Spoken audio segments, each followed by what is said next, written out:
Boa tarde, colegas. Boa tarde, professor Luciano e professora Juliana. Nosso grupo irá apresentar o trabalho sobre intertextualidade e ele é composto por Luísa Isabel, Samuel Alexandre e por mim, Miguel Antunes. O que é intertextualidade? Intertextualidade é um recurso realizado entre textos, ou seja, é a influência que um texto tem sobre o outro, é a relação entre textos. Essa relação varia bastante porque ela pode ser estabelecida numa combinação de produções textuais que apresentam linguagens diferentes, a escrita, a auditiva, visual, sendo expressas nas artes, como a literatura, na dança, a música e a própria pintura. Propagandas publicitárias, programas de televisão e as charges são exemplos de intertextualidade. Já que a intertextualidade é a relação entre texto, vamos nos deter um pouco sobre o texto, a materialidade. No sentido estrito, a palavra texto remete a uma linguagem verbal, sendo a língua escrita e a língua oral as duas modalidades da linguagem verbal. E aqui a literatura vai usar amplamente do recurso intertextual, consciente ou inconscientemente. À medida que o texto vai se relacionando com outro texto, ele vai ganhando vida própria. O texto, no sentido amplo, ele vai desde um poema, um romance, uma notícia de jornal, os quadrinhos. Mas também o são uma propaganda, um filme, um quadro, uma música. O texto, como objeto cultural, tem uma existência física que pode ser apontada e delimitada. Por exemplo, um filme, um romance, um anúncio, uma música. O texto possui uma materialidade, e essa materialidade tem uma identidade, um gênero específico. Segundo Bakhtin, nosso discurso, isto é, todos os nossos enunciados, inclusive as obras criadas, é pleno de palavras de outros. Nossos discursos não se relacionam diretamente com as coisas, mas com outros discursos. O texto se torna, então, um lugar onde acontecem trocas de enunciados, de forma que o novo texto surge a partir dos anteriores. Um texto é, pois, um recorte no largo campo da produção dos bens da cultura. Produções continuamente postas em relação pelo homem no seu processo de produzir significação. A produção de um texto sempre implica a retomada de muitos outros textos, seja de forma direta, como, por exemplo, na citação direta de um filme, de trechos de uma música, de um personagem, ou de forma indireta, deixando ao leitor pistas para relembrar de outros textos que ele conhece. O leitor, então, nesse processo, ele é corresponsável. É ele que, a partir do seu repertório cultural, das suas vivências e experiências, dá novas significações ao texto.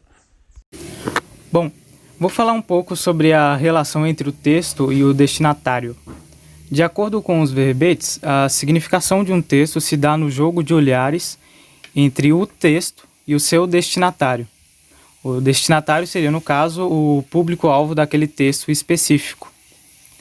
E em qualquer nível, a produção simbólica, ou seja, a produção dos símbolos que se encontram no texto, é sempre uma retomada de outras produções, perfazendo um jogo infinito que enreda autores e leitores. O texto por si só é um produto inacabado. Ele se destina ao olhar e à recriação dos leitores, ou seja, o entendimento do texto pelo leitor vai depender da sua carga cultural de conhecimentos adquiridos antes de ler o texto. O leitor é como se fosse o corresponsável pela construção do texto.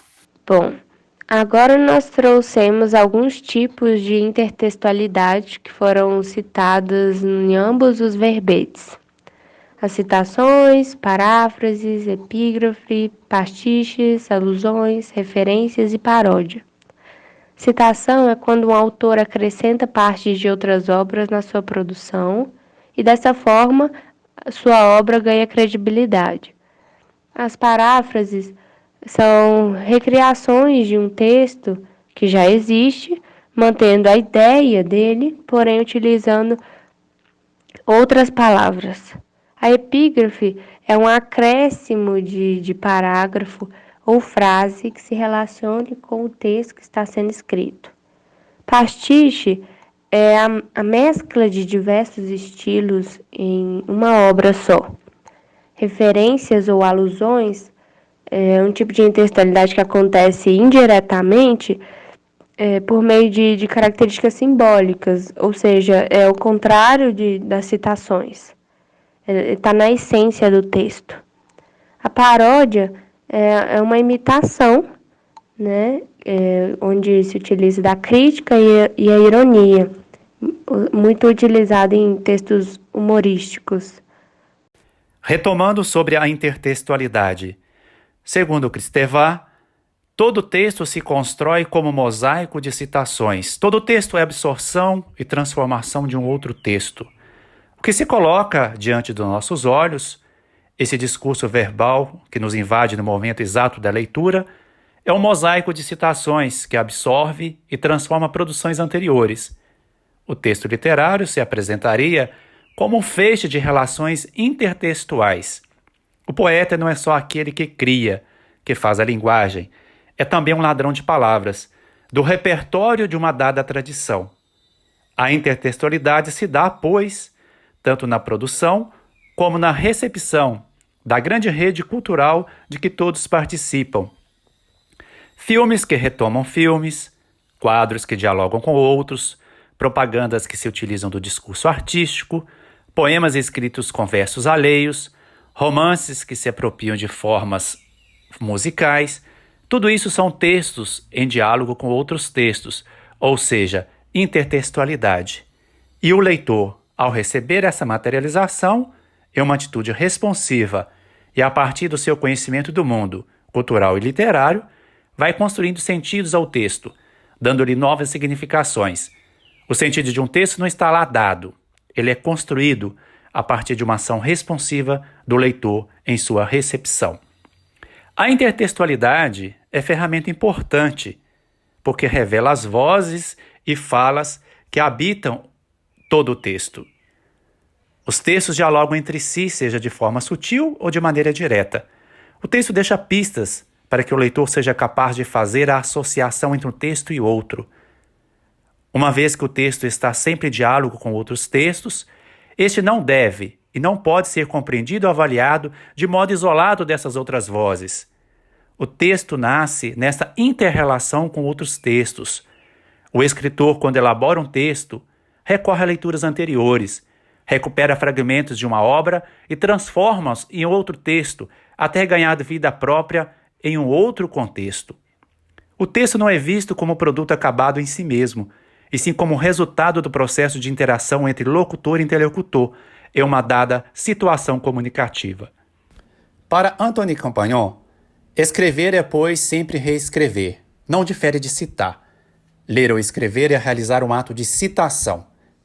Ele defende que todo texto se constrói pelo trabalho da citação, atividade em que o ato de leitura se une ao de escrita, pois escrever é sempre reescrever o que a leitura recortou. É como se existisse um grande e único texto através dos tempos que o ser humano vem escrevendo. Não existe assim um texto virgem, de uma pureza sem interferências. Dialogar, então, com a escrita passada é um procedimento comum à criação literária. A produção simbólica é, pois, sempre uma retomada de outras produções, perfazendo um jogo infinito que enreda autores e leitores. Se considerarmos que o escritor é, antes de tudo, um leitor, inferimos que, como tal, sua atividade criativa vai estimular a permanência da literatura que o precedeu. Outra significação instaura-se porque a palavra nova, que agora se constrói, nasce das brechas do velho discurso e com ele dialoga, seja por oposição, confirmação, complementação, etc., o que caracteriza a intertextualidade. É como um processo de colagem em que uma camada se sobrepõe à outra, sem nunca apagar a anterior. Sempre vai haver algum vestígio. Na verdade, a intertextualidade inerente à linguagem torna-se explícita em todas as produções literárias que se valem do recurso da apropriação. No meio do caminho. No meio do caminho tinha uma pedra. Tinha uma pedra no meio do caminho. Tinha uma pedra. No meio do caminho tinha uma pedra. Nunca me esquecerei desse acontecimento, na vida de minhas retinas tão fadigadas. Nunca me esquecerei que no meio do caminho tinha uma pedra. Tinha uma pedra no meio do caminho. No meio do caminho tinha uma pedra. Consideração do poema. Uma pedra no meio do caminho ou apenas um rastro, não importa. Estes poetas são meus. De todo orgulho, de toda precisão se incorporaram ao fatal meu lado esquerdo. Furto a Vinícius sua mais límpida elegia.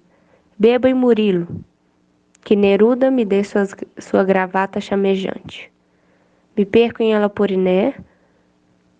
Adeus, Mayakovsky. Esses poemas foram utilizados como exemplo pela professora Ivete Walt em seu verbete para explicar intratextualidade. Intratextualidade é quando um autor, um escritor, no caso o poeta, retoma uma obra anterior, sua própria obra, para escrever uma nova. Então, o poema Consideração do Poema de Carlos Drummond é um exemplo dessa retomada de uma obra anterior, que no caso é No Meio do Caminho. De que maneira o professor pode e deve se valer da intertextualidade em sua prática pedagógica? O professor tem na intertextualidade um amplo campo para a valorização do processo de formação de leitores, a valorização do conhecimento prévio dos alunos que ele pode utilizar em sua prática pedagógica no sentido de construir novas significações. No momento da leitura de um texto, na sua recepção, o leitor evoca outros conhecimentos prévios que ele adquiriu no contato com outros textos e com o mundo que o circunda. Lemos sempre fazendo relações com textos diante de nós e de outros textos já incorporados por nós. Sendo assim, o professor tem na intertextualidade um amplo campo para a valorização do processo de formação de leitores, através do aproveitamento do capital cultural que eles trazem. Essa valorização possibilita uma aproximação dos alunos e alunas com o texto e suas relações com outros textos, seja um conto, um poema, uma história em quadrinho, etc. Assim, os conhecimentos prévios, por eles trazidos, são vistos como elementos norteadores para a interpretação de informações recebidas, como também contribuem para selecionar e organizar os diversos significados. A intertextualidade se dá, pois, tanto na produção como na recepção da grande rede cultural de que todos participam. Filmes que retomam filmes, quadros que dialogam com outros, propagandas que se utilizam do discurso artístico, poemas escritos com versos alheios, romances que se apropriam de formas musicais. Tudo isso são textos em diálogo com outros textos. Intertextualidade. Obrigada.